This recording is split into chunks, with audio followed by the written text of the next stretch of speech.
como psicólogos nos estamos teniendo que enfrentar a situaciones duras y muchas veces urgentes. Nos están pasando los compañeros, pues personas que están en crisis de ansiedad y hay que ayudarles a gestionar esta situación, hasta personas que están en shock porque acaban de tener la noticia del fallecimiento de un ser querido del cual no han podido despedirse, o incluso que llevaba varios días en el hospital y no sabían nada de él.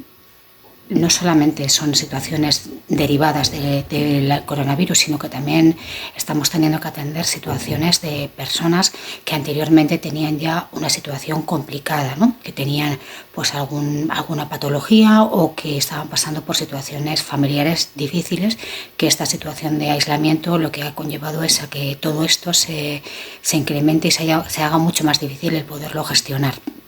No, y habrá que hacer un seguimiento de cómo van a ir saliendo de todo esto, porque yo creo que todo esto puede ir dejando huella.